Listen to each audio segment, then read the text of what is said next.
Herkese merhaba. Biliyorsunuz daha önceden 200 dizel testi yapmıştık W124. Şimdi sıra W124'ün 200E testine geldi.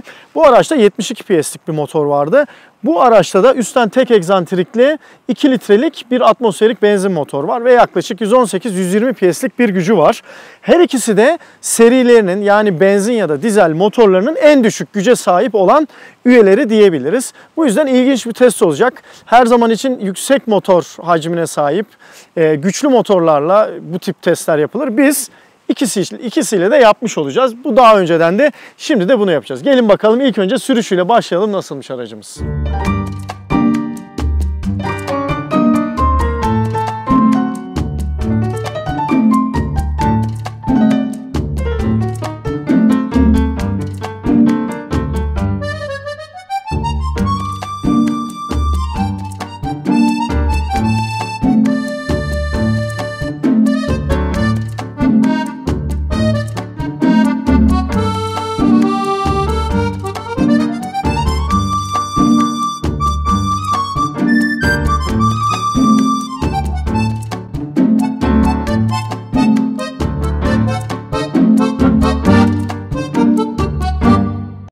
Evet, sürüşümüze başladık.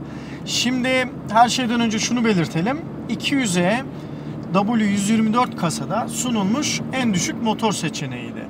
Yani 2 litrelik sıralı 4 silindirli, üstten tek egzantrikli bir atmosferik benzin motor.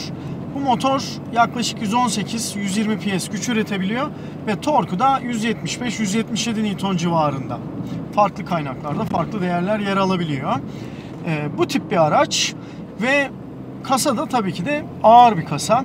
Ama tabii hatırlarsanız 200D testi yapmıştık. O araç 72 PS'lik 2 litrelik atmosferik bir dizel motora sahipti ve çok düşük bir beygir gücü, yani 72 PS'lik bir gücü vardı. Bu kasa araçlar için düşük tabii. Ve işin aslı 200D'den bu araca bindiğimiz zaman bayağı bir atak bir arabaya binmiş gibi hissettik ki bu araç da çok atak bir motora sahip değil ama kasasını rahatlıkla taşıyabilen güzel, dayanıklı bir motora sahip. Bizim aracımız 147.569 kilometrede ve oldukça güzel muhafaza edilmiş. Aracın kaportası, içi, özellikleri gerçekten başarılı ve güzel. Donanım olarak da fena değil. Ön camları otomatik. O zamanlar ki bu 90 model bir araç, dediğimiz gibi makyajsız kasa ve o zamanlar arka camlar bile ekstra ücret karşıladı. Hatta Avrupa'da satılan birçok araç ön camları bile otomatik olarak opsiyon listesine yer aldığı şekilde tercih edilebiliyordu. İşte bu nedenle bizim aracımız da fena değil. İşte dediğimiz gibi kliması var.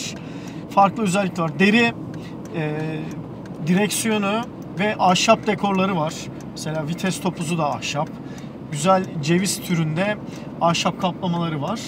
Ve koltukları da kumaş, koyu renk, antrasit renkte koltuklar mevcut. Sunroof'u var.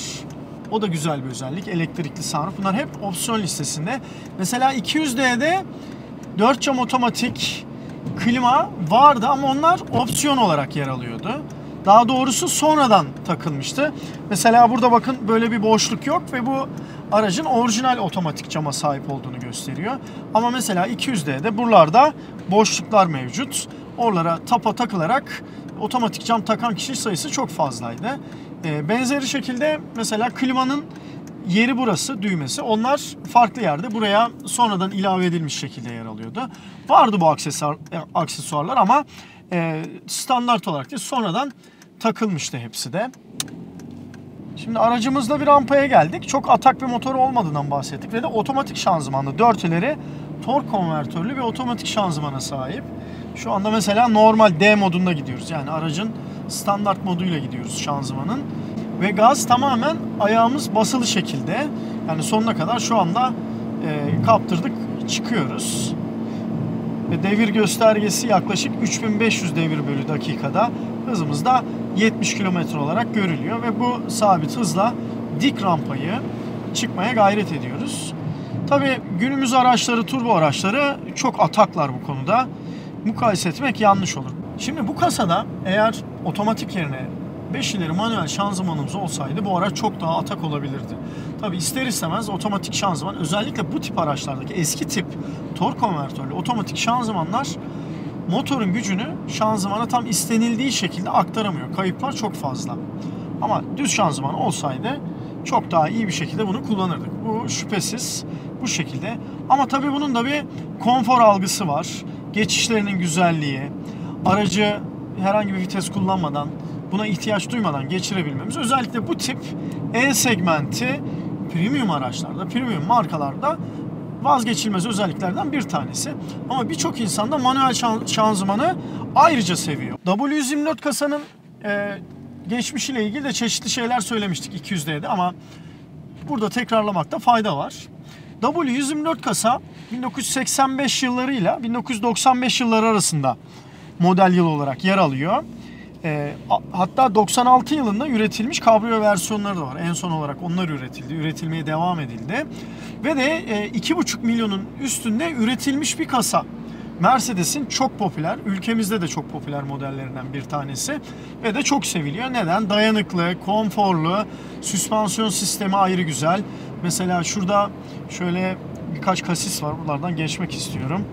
Böyle sanki tık tık çok tatlı bir şekilde geçiyoruz. Öyle bir bizi yoran bir şey yok arabada. Mesela daha böyle biraz daha bozuk yerlerden gidiyorum. Öyle bir sıkıntı görünmüyor. Ve çok tatlı bir şekilde, ne öyle amortisör sesi var. Sadece o tık tık sesi haricinde önemli bir şey yok. Konfora çok önem vermiş bir araç olduğu için çok da fazla tutuldu. Ve her şeyi dengeli bir şekilde sunabildi bu araç. Ve de Mercedes'in 4 farklı kasa tipiyle de ilk kez satışa sunduğu araç W124 kasa oldu. Yani sedan, station wagon, kupe ve kabrio kasaların hepsi de bu kasada sunuldu. Tabii bir de limuzin versiyonu vardı ama onu kasa tipi olarak saymakta yanlış. Neden? Çünkü o sedan versiyon uzatılmış bir versiyon olarak geçiyordu. Genelde de zaten Mercedes de kendisi bunu o şekilde belirtiyor. Yani ilk kez olarak 4 kasa tipinin de sunulduğu model bu olarak söyleniyor. Yani W124 olarak özel bir kasa. Bu arada opsiyon listesinde olan otomatik şanzımanımızın 2 modu bulunuyor. Standart ve ekonomi. Şu anda mesela standartta buraya alırsak E görünüyor ve ekonomi oluyor. Buraya alırsak standart görünüyor. Standart biraz daha sportifli sürüş sağlıyor. Normal. Ekonomi daha nazlı vites değiştirmekte. Daha böyle sakin kullanımlar için uygun. O yüzden genelde standartta kullanmak bize göre daha güzel, daha mantıklı. Ama uzun otoyol sürüşlerinde ekonomi daha mantıklı olabilir diye düşünüyoruz. Mesela arka kafalıkların geri manevrada tak diye atma durumu var. O da ilginç bir özellik. Mesela burada ona şu şekilde basıyorsunuz, küt diye atıyor, sesi gelmiştir. Bu tip bir şey. O da ilginç bir özellik.